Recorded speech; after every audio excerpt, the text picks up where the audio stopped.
Армырдақтағайын қайырлы күн жайық жұртшылығы. Сіздермен бірге тікелей эфирде танымдық сазда күншуақ бағдарламасы. Эфир тізгіншісі Назгүл Пахман. Бейсенбінің берекелі күні сіздерді жағымды жаңалығымен, қуанышты сәттермен қуантсын. Біз қызықты сұхбатты бастамас бұрын кезекті ән шашу айдарына берсек, құрметті көрермен, арнадан алыстамаңыздар.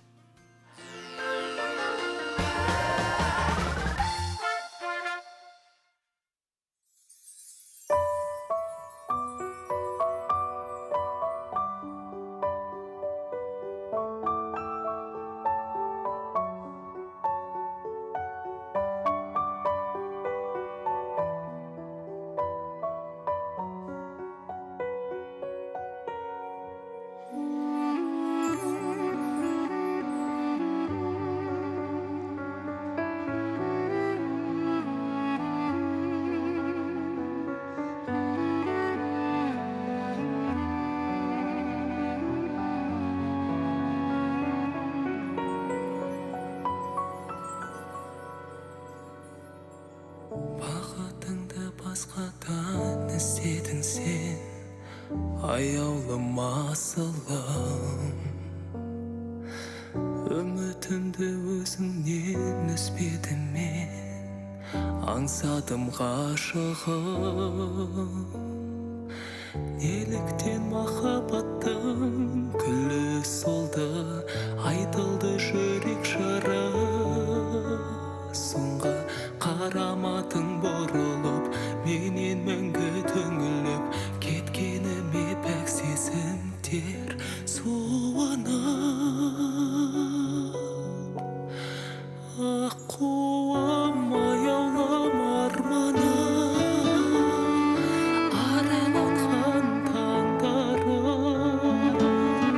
Неліктен сен алдадың сезімдерді?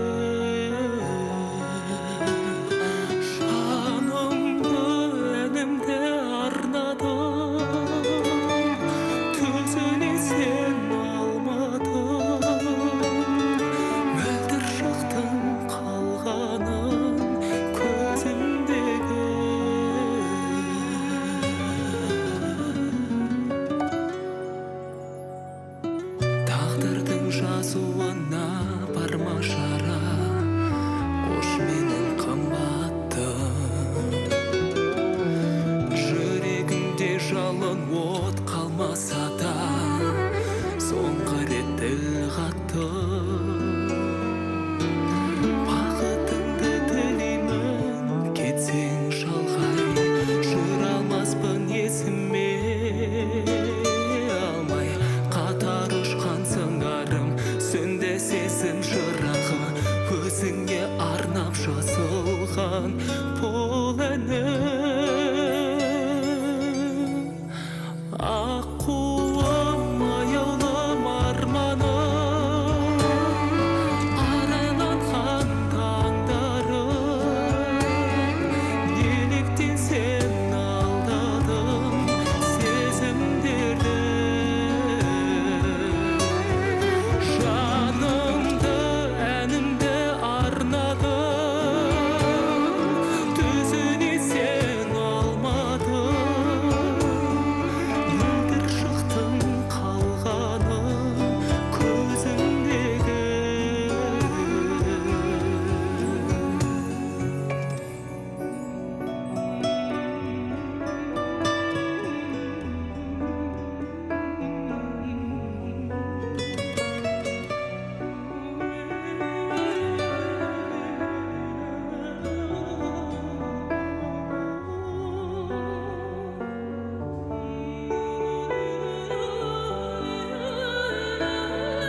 Ақтөбе қаласында Жұбановтар әуені атты дәстүрлі халықаралық хор фестивалі өтті.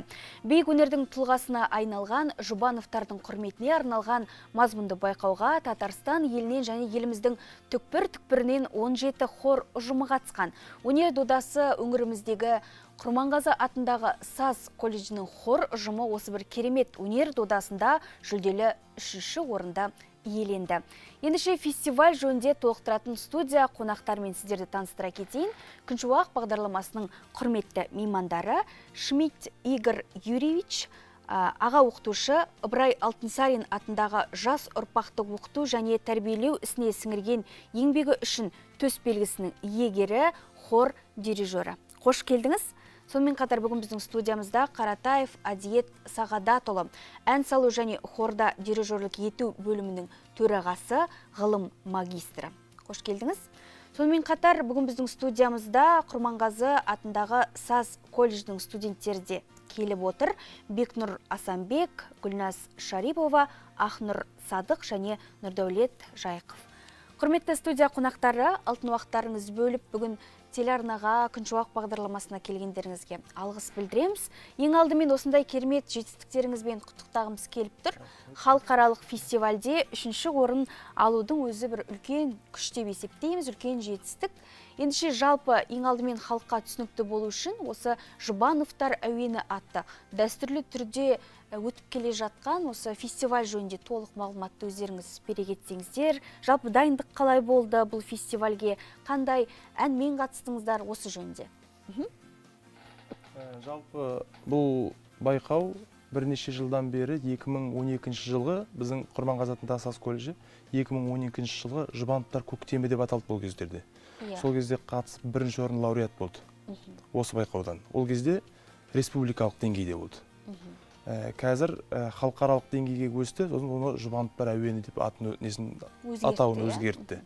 Содан кейін 2012-ден бастап 2014-тен бастап кешірерсіздер.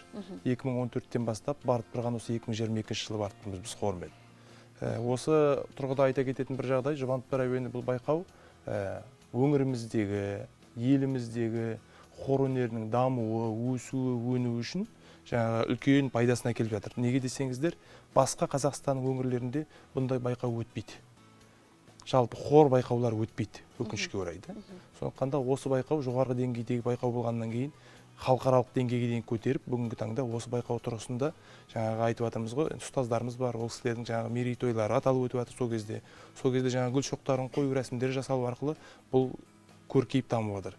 Бұған дейін біздің хорда айта кету керек, бірінші орын лауреаты болды, содан кейін қалалық өзіміздің байқауларда ансамбльмен қатысып, бірнеше рет гран-при жүлделерін алып жатыр. Сол сияқты жеке орындаушы немесе дуэт квартет болып қатысып, лауреат болып жатыр. Түрлі жанрында. Яғни басты көп дауыстылықты игеру мақсатымыз енді сол мақсатта. Тамаша. Жұмыс жасалып жатыр. Ендеше сөз кезегін сізге берейік. Жалпы енді фестиваль жөнінде айта кетіңіз. Енді 3-ші орын алудың жалпы үлкен бір жетістігі сізге де байланысты ғой. Енді хор дирижерсіз, жауапкершілік сізге жүктеледі. Жалпы өзіңіз осы 2 күнге созылды деп жатырмыз. Бірінші концерттен басталған екен, осы жөнінде де айта кетсеңіз. 28 числа у нас был концерт, посвященный 80-летию Жаманбаева Базаргалея Жиевича. Народный артист Республики Казахстан, лауреат государственной премии, обладатель ордена Парасат, Курмет, обладатель золотого ордена Байтурсынова. Он является также профессором, заведующим кафедрой хорового дирижирования Алматинской консерватории имени Курмангазы.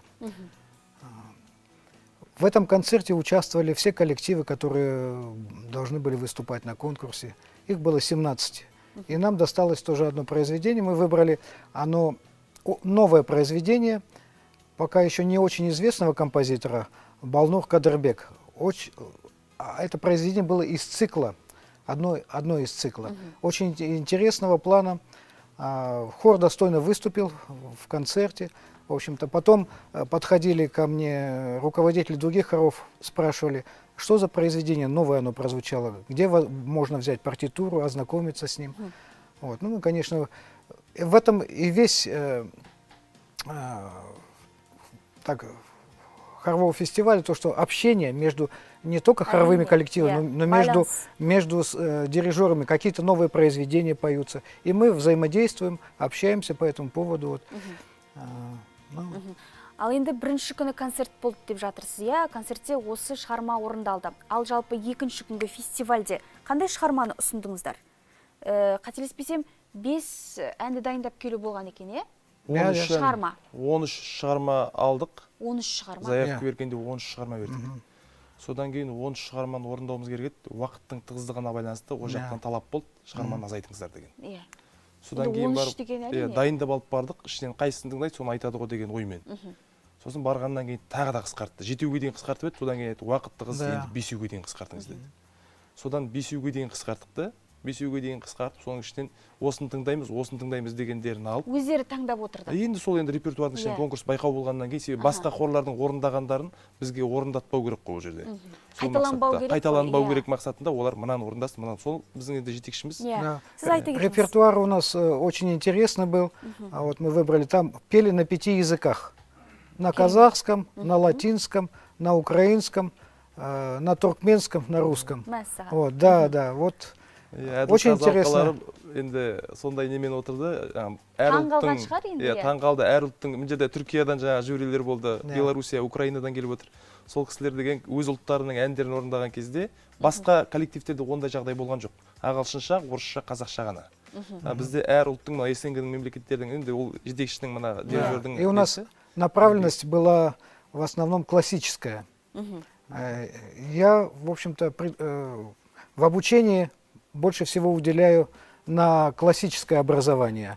То есть вот сейчас модно шоу, делать шоу на концертах, да? Но я считаю, своей основной задачей это научить студентов воспринимать, научиться слушать классическую музыку, обработки казахских песен, обработки народных песен. А шоу это оно потом само придет, когда уже получит основное базовое образование. На этом уже можно строить, когда уже что-то понимаешь, вот студенты, тогда уже, пожалуйста, уже делайте шоу. Тамаша. Керемет. Ендеше студенттерге де сөз кезегін берейік, иә, осы фестиваль жөнінде өздерінің әсерлерімен, ойларымен бөлісіп отырса, енді бұл сіздердің осындай бір халықаралық деңгейдегі алғашқы фестивальдеріңіз болды ма? Осы жөнінде де айта кетсеңіздер. Осы ең алғашқы осы жарысымыз бүкіл хор ұжымымен. Сол хор ұжымымен барған жарысымызда көптеген естеліктер қалды, көп опыт жинап келдік деуге болады. Басқа ұжымдармен танысып, өз деңгейімізді білдік деуге болады. Жақсы, Гүлназ. Мен деген осы фестивальдан үлкен бір әсер алдым. Бізге ол ендігі осы болашағымызда өрлеуге бізге көмектесті деп ойлаймын. Осы фестиваль біздің хорымыз. Тәжірибе алдық. Көптеген хорларды көріп, олардың қандай әндер, қандай шығармалар орындайтынын көрдік, және де енді өзіміздің мақсатымызды айқындадық деу дұрыс деп ойлаймын. Тамаша. Жалпы осы фестиваль арқылы біз басқа хорлардың қалай жұмыс істейтінін көрдік. Және өз деңгейімізді анық білдік. Баршаңызға қайырлы күн. Осы біз фестиваль арқылы көптеген хор ұжымын көрдік деуге болады. Көптеген өзіміздің деңгейімізді білдік. Осы фестиваль арқылы көптеген хор ұжымдарымен байланыс, тіл табысу деп ойлаймын. Жалпы енді хор ұжымында бір ерекшелігі бұл деген бір ұйымшылдыққа бейімдейді ғой адамды. Бұл кезде енді тек қана бір адамда жауапкершілік болмайды. Бұл әрбір хордың әрбір мүшесі жаңағы бір дұрыс ұстай алмай қалса көрініп тұрады, иә, сол сәтте. Сол себепті әр адам жалпы топпен жұмыс істеуді үйренеді. Жұп болып, үлкен топ болып, бір жауапкершілік жүктелетін, сезінетін сияқты. Сезінеді. Сондай мақсатта өзі жалпы мына хорды бұл өзі алдыңғы бізге дейінгі ғасырдың 20-30 жылдары пайда болды біздің Қазақстанда. сол кезден бастап бұл хор мәдениетінің келу себебі халықты сауаттылыққа, ізденімпаздыққа, бірлікке тәрбиелеу мақсатында. Мен ойлаймын, бұл бізде қалыптасып келе жатыр. Сол жағдайда осы тұрғыда біздің балаларымыз хорда ән айтып қана қоймайды, бұлар өзара ынтымақ, бірлік, достық деген қарым-қатынасты, сондай бір жанашырлық деген қарым-қатынасты бойларына сіңіріп те келе жатыр. Себебі бұл айта кететін жағдай, бұлар деген бітіргеннен кейін жыл сайын бізде жаңағы студенттердің құрамы ауысып отырады. Бұл жерде енді айта кету керек қайтадан да, бұл жерде Шмидт Игорь Юрьевичтің, ұстазымыздың, дирижеріміздің еңбегі өте зор. Әр жыл сайын келген жаңа студенттерді қайтадан хорға бағыттап, оны үйретіп, өсіріп жіберген уақытта 4-ші курс бітіреді де кетіп қалады да, қайтадан жаңадан студенттер келеді. Иә. Соның бәрін шыдам керек қой, оның шыдам барлығына керек, еңбек керек, сабырлы болып. күш керек буквально. Сосын деген мына жерде балаларымыз соны түсінеді де, ары қарай консерваторияға, академияға қазір студенттеріміз бар. Шетелге оқуға кетіп қалған студенттеріміз бар. Кейбіреулер осы хор жанрын дамытып жатса, кейбіреулерді жүйелері қалыптасқан жақсы, ойлау жүйелері. Кейбіреулер жаңағыдай басқа саланы меңгеріп алып, қосымша басқа саламен дамып кетіп жатқан балаларымыз бар. Актерлық шеберлікпен болсын мейлі. Өнер жағынан бөлек, тағы басқаша тіл әдебиет болсын, математика жағы болсын, олар осы хормен жүріп, дамытып ары қарай өсіп кетіп жатыр. Біздің қазақтың жаңағы осы тұрғылықты халқымызда, Оралдың өңірінде сондай жағдайлар көп кездесіп жатыр. Тамаша. Ендеше айтып жатыр ғой, жалпы барлығы осы ұстаздың, дирижердің арқасы деп, иә, Игорь Юрьевич, өзіңіз айта кетіңіз. Жалпы осы Құрманғазы саз колледжінде қызмет еткеніңізге қанша жыл болды? Дирижер болу қиын емес пе? Осындай бір үлкен, әр жыл сайын, 4 жыл сайын ауысып отыратын дирижерлық топты, хор ұжымын жалпы. Наш колледж Курмангазы, он является одним из старейших в Казахстане. Он был открыт в 1944 году. Вот. И тогда уже одни из первых выпускников у нас была Надежда Сармолдевна. Вот. Они закончили потом консерваторию, приехали в колледж. И вот эти традиции у нас постоянно поддерживаются. 4 года для студента это, конечно, срок большой. Приходят они 15-летними, еще голос не сформирован, еще не сформировано общее видение музыкальности. Да? И вот мы начинаем буквально с нуля прививать детям любовь к музыке, любовь к искусству, любовь к творчеству, к народным песням, классическим произведениям. И потом, когда они уже заканчивают 4 курса, уже получается, они получают фундамент, основной фундамент, на котором уже можно строить дальнейшее образование. Потому что музыкальный колледж, он дает крепкую, хороший фундамент, основы образования именно музыкального.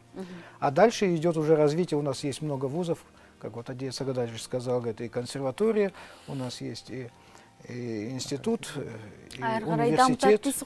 Да, там уже они выбирают себе ту стезю, на которой они будут в дальнейшем работать. Кто-то будет работать с коллективом, с хоровым, приедет опять к себе в поселок или в Уральск вернется, будут поднимать культуру, потому что хоровое пение – это основной элемент воспитания молодежи. Вот, именно патриотического воспитания, потому что это все на народных песнях, вот, они получают вот отсюда заряд весь. Жақсы. Енді хор ұжымы туралы, қазіргі таңда қанша студент бар осы ұжымда? Ну, у нас на каждом курсе сейчас по 6 человек. По 6 человек, это получается 4 курса, 24 студента, и еще к тому же 4 иллюстратора. Но так как у нас голоса не полностью сформированные, детские, для того, чтобы репертуар более можно подобрать классический, существуют иллюстраторы. То есть это педагоги наши, которые помогают студентам осваивать. Вот. И вот они поют в каждой партии. Хор это что такое? Это 4 партии у нас. Высокие женские голоса, высокие мужские голоса, низкие женские голоса, низкие мужские. И вот из этих голосов формируется сам хор. И вот когда поступают студенты, мы делаем прослушивание, определяем, какой у них голос, и распределяем по партиям. Да, сопрано, аль, тенор, бас, совершенно верно, да.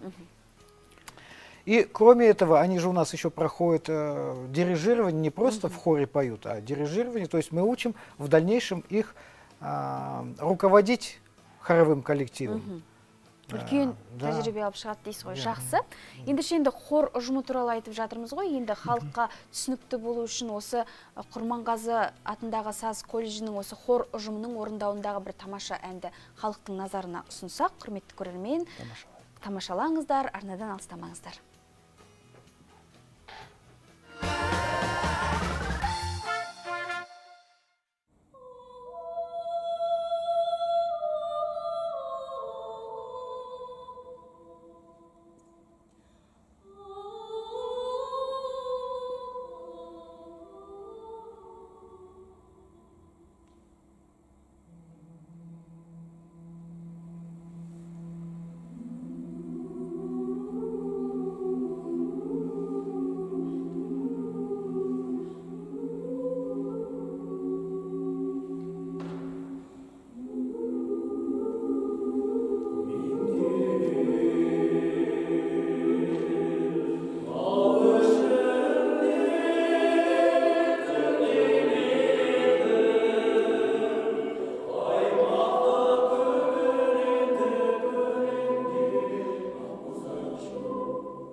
Құрметті көрермен, тікелей эфирде танымдық сазды күншуақ бағдарламасы. Біз сұхбатымызды әрмен қарай жалғастырсақ, бүгін біздің студиямызда қонақта Құрманғазы атындағы саз колледжінің ұжымы және студенттері келіп отыр. керемет жетістіктермен бөлісіп, енді жалпы халықаралық хор фестиваль жөнінде айтып жатырмыз ғой. Өздеріңіз айтып отырсыздар, халықаралық деңгейдегі фестиваль болғаннан кейін, оның қазылар алқасы да тіпті әлемнің түкпір-түкпіріндегі кәсіби мамандар болды деп. Жалпы алдын ала бір дайындық, осы бір үлкен шараға болған шығар, иә, осы жөнінде. Құрметті Назгүл ханым, тағы да рахмет сізге шақырып отқаныңызға, осы эфирге. Осы эфирдің тұсын пайдалана отырып, біздерде осындай жұмыстар жасалды. Бұл фестиваль тұрғысында Ақтөбе қаласына бару үшін алдын ала заявка жібердік, яғни өтініш, осы конкурсқа қатысу жөнінде. Өтініш жіберген кезде, сол өтініште алдын ала келген шақыру қағазында кімнің жюри болатыны көрсетілген. Сол жерде қарап отырып, жаңағы түкпір-түкпірінен әлемнен келген жюрилерден бөлек, сол жерде төраға бар екен. Төрағасы жаңа Игорь айтып өткендей, Жаманбаев Базарғали Әжіұлы, міне суреттегі кісі де. Сол кісі бар екенін біліп, біздің басшымыз ол кісіге арнайы хат дайындады. Құрманғазы атындағы саз колледжінің басшысы Нұржан Орынғалиұлы Сертеков. Осы 25 қазан күні құттықтап кеткім келіп отыр. Осы мүмкіндік пайдаланып. Республика күніне орай елбасымыз Қасым-Жомарт Кемелұлы Тоқаевтан жаңағы Қазақстан Республикасының еңбек сіңірген қайраткері атағын. Сол кісі хат дайындады. Сол хатты алып бардық, құттықтау хат, яғни 80 жылдық жасымен, осы арнайы өткізіп жатқан шарамен құттықтап, сол хатты табыс ету керек болды. Сосын соған мүмкіндік іздеп ұйымдастырушылардан барған кезде сұрадым. Осындай бізде бір хат бар еді. Жаңағы открытка алып бардық, жаңағы арнайы біздің жаңағы Құрманғазы атындағы саз колледжінде жаңағы хор дирижерлік ету, ән салуы, актер шеберлігі, сол сияқты хореография, яғни билеу, және сол сияқты не бар? Сәндік қолданбалы өнер және дизайн. Солардың студенттердің дайындаған арнайы кесілген ағаштан жасалған қыстың бейнесі. Қысқы Орал деген сурет бар. Соны әдемілеп, соны берді, апарып бересіңіз деп. Соны гүл шоқтарын алып, ар жаққа барып сұрадым ұйымдастырушыдан, қалай беруге болады мынаны жюрилерге деп. Сұраған кезде кешке қонағасы бар, соған жаңағы хор жетекшісі Игорь Юрьевичпен өзіңіз келіңіз деп. Сол қонағасына барып, үлкен кісілеріміз сөйлеп жатыр, әртүрлі ол жақтан Ақтөбе қаласының, облысының әкімдері келді. Сөздер болды, әртүрлі құттықтаулар болды, шапан жауып жатыр. Соны күтіп, соңына дейін отырдық екеуміз, қонағасында шайымызды ішіп деген сияқты. Сосын соңына қарай рұқсат сұрап шығып ортаға. Осылай сәлемдемесін айтып жатсақ, ол кісі де өзі қуанып жатыр. Сондай басшы беріп отырма деп табыстап, сол кезде бізде сұхбат жүріп қалды арада. Сұхбат болып қалды, балалар сол кезде айта кеттік сразу. Біздер өзіміз Құрманғазы атындағы саз колледжі Оралдан келіп отырмыз. Оралдан 2 ұжым келіп отыр, сол студенттік состав және осы құрамның ішінде дәстүрлі әншілеріміз бар. Тек қана хор әншілер емес, байқауға талапқа сәйкес еместігі жағы бар енді сондай. Содан кейін барып академиялық ән салу, тоже жеке әндер енді дайындалатылар сөйтіп. Содан кейін барып хорда ән айтушылар, әншілер. Сондай құраммен келіп отырмыз. Және жыл сайын бірінші курс келеді. Біз осы 2 айдың ішінде дайындап үлгергенше дайындап келдік. Сіз дұрыс әділ қазылық жасауыңызды сұраймыз деген бір сөзді айтып кеттік сол жерде. Сол кезде ол кісілер риза болды. Жастарды осында тәрбиелеу мақсатында, осы Оралда осындай жұмыс істеліп жатыр екен деп, сондай мақсатта сондай бір кездесу ұйымдастырып кетті. Оның да бір адам білмесе, түсінбесе, не жағдай болып жатқанын ол кісі де ойлар еді. Мысалы, студенческий состав келді, балалар ғой алда, көрер алда деп ойлап қалар еді. Соны біздер енді алдын ала түсіндіріп айтып, ол балалардың алда уақытта кетіп қалатын, жаңадан балалар келетін, ол балалармен жұмыстану керек болатын, жұмыстың сондай қиындықтарын түсіндіріп кеткен кезде ол кісілер түсінді. Сол мақсатта осы жұмыс жасалғанның нәтижесі де болар деген ойдамыз. Иә, жаңа талаптар жөнінде айтып жатырсыздар. Жалпы осы фестивальге қатысуға қандай нақты талаптар қойылды? Кез келген хор ұжымы қатыса алмайтын болып тұр ғой бұған. Кез келген хор ұжымы қатыса алмайды. Иә. Бұл жерде нақты талаптар негізі бұл байқаудың өзінің ережесі болды. Ережеде Ахмет Жұбановтың немесе Ғазиза Ахметқызы Жұбанованың бір шығармасы орындалу керек. Кез келген сауатсыз, яғни нота білмейтін хор оны орындай алмайды. Әрине. Ол нота білмегеннен кейін құлақпен есту арқылы бір дауыс болса құйма құлақпен орындай салуға болар еді. Ол жерде деген 6 дауысқа, 4 дауысқа дивизия дейді, жаңағы хорда бар. Әр партияда 2 дауысқа бөлініп кетіп, 8 дауысқа, 10 дауысқа бөлініп кететін жерлері бар. Диссонансовый аккордтар дейді енді бізде музыкада. Сонда жерлерін қарапайым хор жасай алмайды оны. Оған сауатты болу керек. Жетекші күшті болу керек сосын.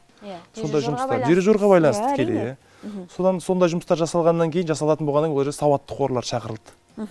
Соның мақсатында сондай енді кез келген хор қатыса алмайды. Талаптарының ішінде, иә. Енді керемет сұхбат болып жатыр ғой. Ендеше бір әдемі әнге кезек берсек, иә. Домбыраңды алып келген екенсің, Нұрдәулет, халыққа тамаша бір әніңді тарту етсең, рұқсат қой. Бір ауыз айта кетейін осы тұрғыда. Жалпы бізде мына Құрманғазы атындағы саз колледжі ән салу және хорда дирижерлік бөліміне мына жерде отырған көрермендерімізге айтқым келіп отыр. Ән салу, жаңағы домбырамен ән салу. Біздің ауылдың балалары домбырамен ән салып өседі ғой өзі. Сондай мамандық бар. Олар білсін. Балалары 9 класс бітірсе, өнерге деген ынтасы болса, кезінде ата-бабаларымыз мына Нұрғиса Тілендиевіміз бар, өзіміздің Ахмет Жұбанымыз бар, жаңа айтып отқан. Ол кісілер ел аралап жүріп, дарынды балаларды әкеліп оқытатын болған консерваторияға. Сол сияқты бізде де сондай аралап жүретін мүмкіндік болмағанмен, теледидарды пайдалана отырып, осындай домбыра ұстайтын балаларымыз болса дәстүрлі әнге, немесе әнге икемділігі бар балаларымыз болса академиялық ән салуға, сол сияқты хорға, көп дауыстылыққа, многоголосие дейді орысша, икемі бар балалар болса, жаңағы эстрадада ән айтқысы келсе алдағы уақытта, сол балаларды шақырамыз біз Құрманғазы атындағы саз колледжіне, осы бөлімге алдын ала келіп тыңдалсын бізге. Қысқы уақытта ма, егер болатын балалар болса, ары қарай үйлесіп кететін, көрініп тұрады баланың өзінің ынтасынан. Көрініп тұратын балалар болса, біз айтамыз саған кел деп, ата-анасына шығамыз хабар болып. Сондықтан да каникул кездеріңізді бекер өткізіп алмаңыздар. Қысқы каникул кезінде дарынды балаларымыз болса, осы өңіріміздің әр ауылдарынан, облыста, аудандарынан келіңіздер. Біз асыға күтеміз, біз сізді қалаймыз келгендеріңізді. Сондай өзіміздің интересіміз, қызығушылығымыз бар. Енді Нұрдәулет баламызды біздің қазір Құрманғазы атындағы саз колледжінде 2-ші курста оқиды. Дәстүрлі ән Бейбіт Бауыржанұлы деген ұстазымыз бар. Қажығалиев деп осы біздің өңірдің әншілері барлығы біледі. Сол кісінің шәкірді. Ортаға шақырып бір тамаша ән тыңдайық, өзіңіз айтқандай. Жақсы. Менің есімім Жайықов Нұрдәулет болады. Құрманғазы атындағы саз колледжінің 2-ші курс студентімін. Ұстазым Қажығалиев Бейбіт Бауыржанұлы. Сол ұстазымда қазір 2-ші курс студентімін. Сіздерге Халық әні Ақбұлақ деген әнді орындап берсем. Әрине, мархабат. Қабыл алыңыздар.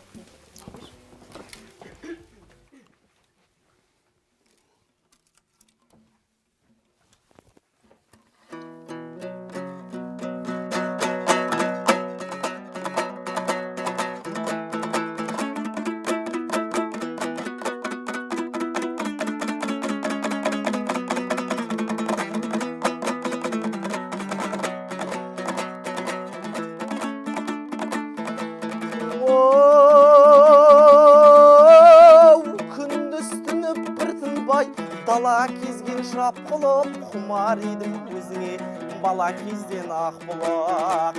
Әнге бөлеп маңайдау, асып тасып жатасың, ақ моншақтан аспанға шашу шашып жатасың. Сенің келіп жағаңнан анам талай су алған, сенің келіп жағаңнан әкем атын суарған. Айналайын Ақбұлақ, асыр салған жағаңдау, сенен артық өлкені бұл әлемнен табамды.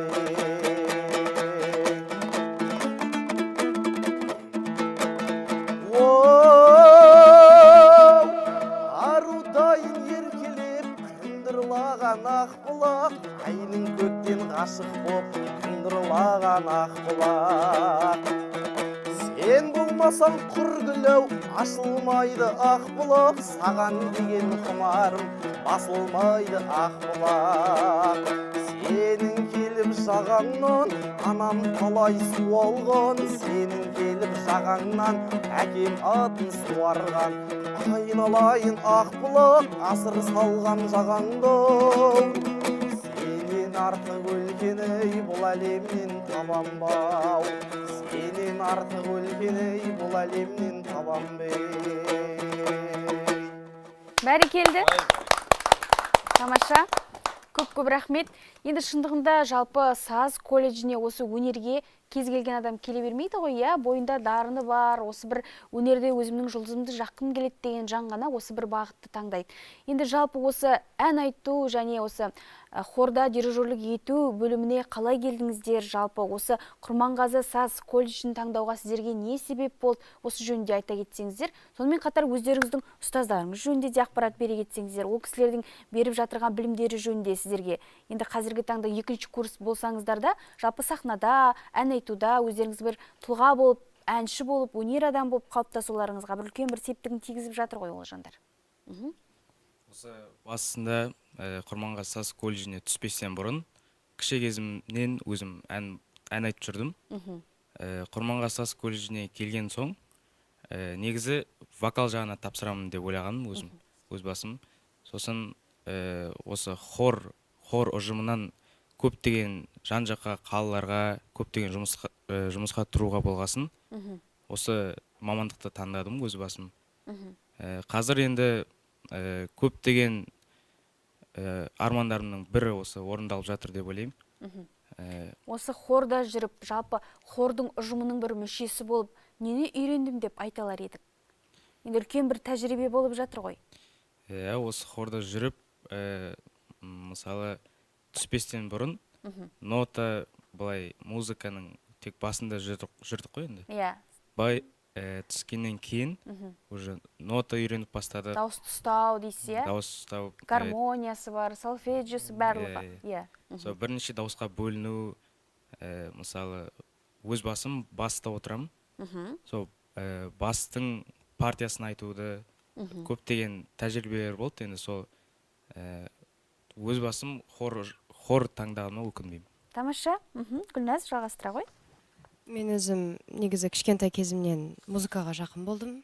Өзімнің отбасым музыкалық отбасы болғандықтан мен өзім музыка мектебінде оқыдым.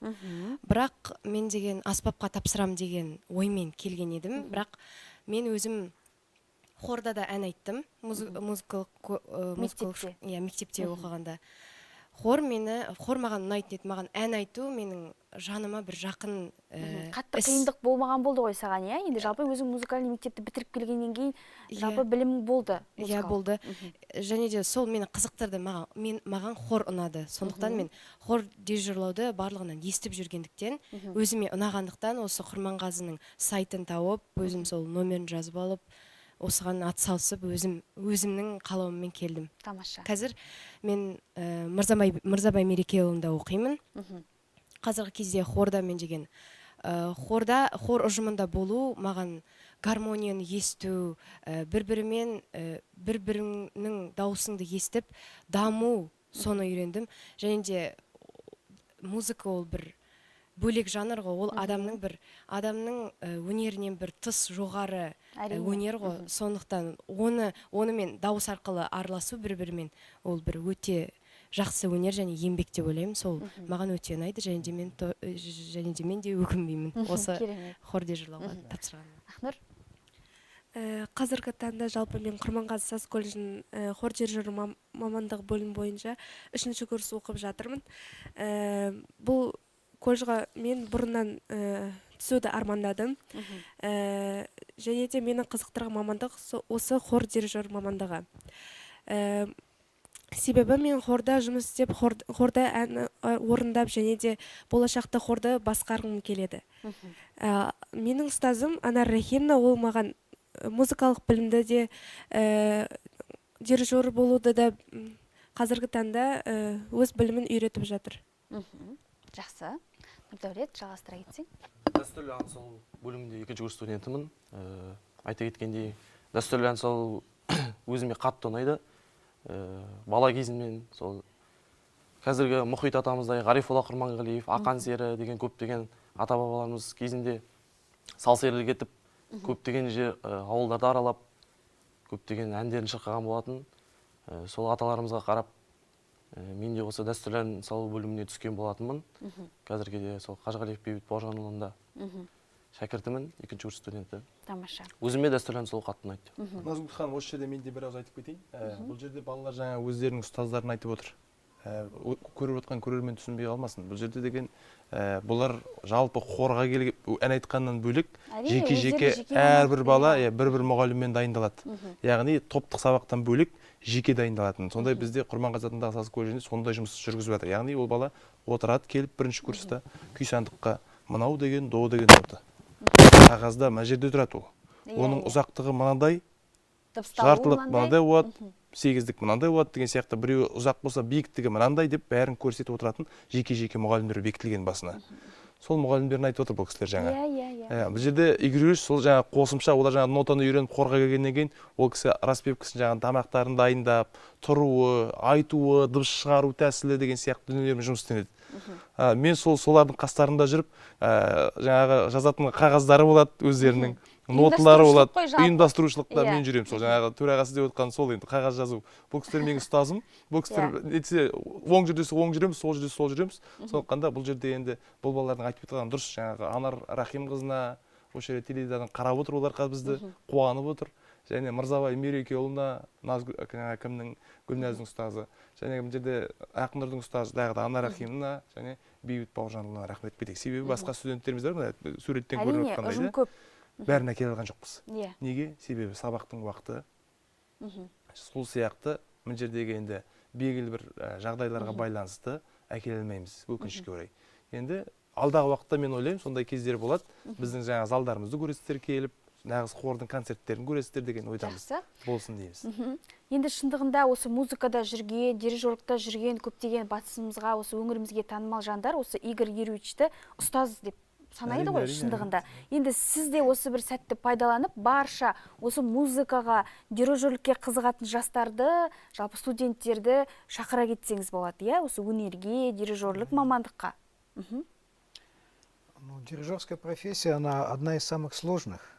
Здесь помимо того, что надо обладать не только знаниями в музыке, знания народных песен, обработок, чувствовать ритм, но надо еще быть воспитателем, организатором.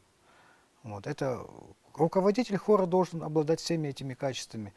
Наш хор музыкального колледжа имени Курмангазы, насколько я помню, я работаю в колледже с 1987 года. С 1995 года руковожу хором, смешанным хором. И мы в каждом правительственном концерте принимаем участие. Это в областном, в республиканском масштабе. Дети получают здесь опыт выступления на концертных площадках, получают знания.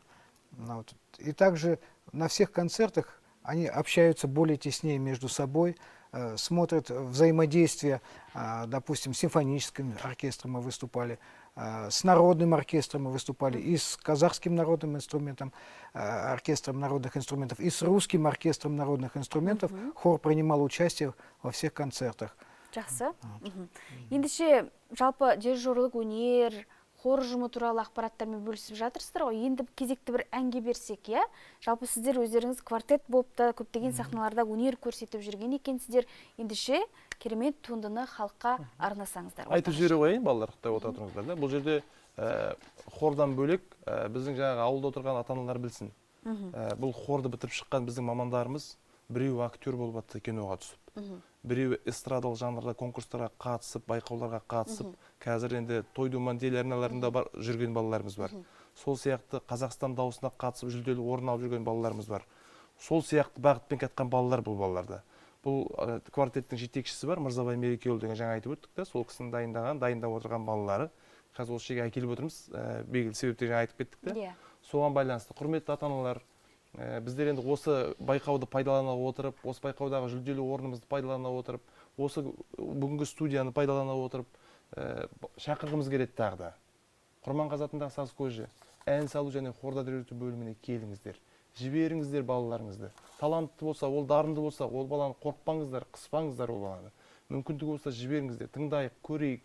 Болса болатын айтайық. Болмаса өсу керек болса өсу керегін айтайық. Музыка мектептерінде балаларыңыз болар, бәлкім осы бір дамығысы келіп жүрген.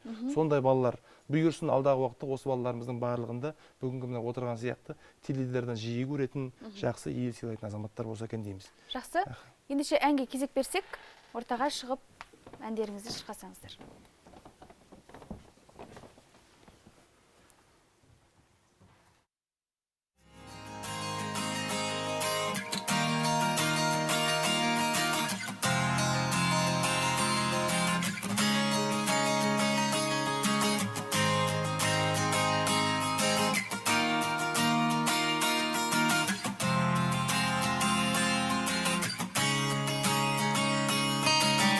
Алға ұмтыл тек алға, алда қойған мақсатқа, қолсыз еш тайынба сен. Атқан әрбір ақтанға, үміт міндет арқала, қолсыз армандарға сен. Болашақ жарқын болсын, бірліктен орта толсын, жетелейтін бізді тек алға, бәріміз бірге бір үйдің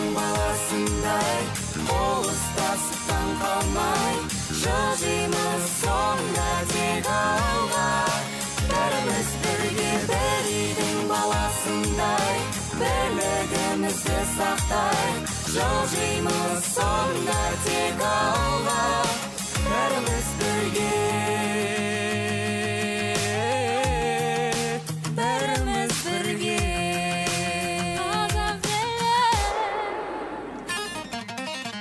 Алға, ұмтыл тек алға, жаңа белестер алда, шыңнан шыңға биікте. Бөлінген күн нұрына, әркез бол сен тек алда, елім бақытты мекен. Болашақ жарқын болсын, бірлік пен ортақ болсын, жетелейді бізді тек алға, бәріміз бірге, бір үйдің баласындай, қол ұстасып таң қалмай, жылжимыз сонда тек алға, бәріміз бірге.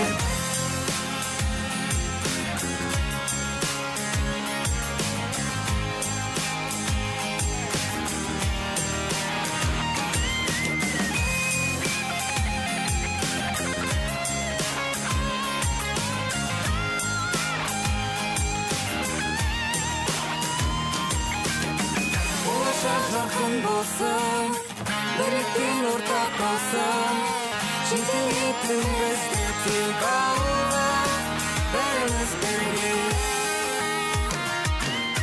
бір үйдің баласындай, қол ұстасып таң қалмай, жылжимыз сонда тек алға, бәріміз бірге, бір үйдің баласындай, бірлігімізді сақтайық, жылжимыз сонда тек алға, бәріміз бірге,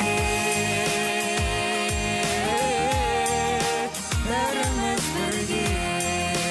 Қазақ елі, Қазақ елі.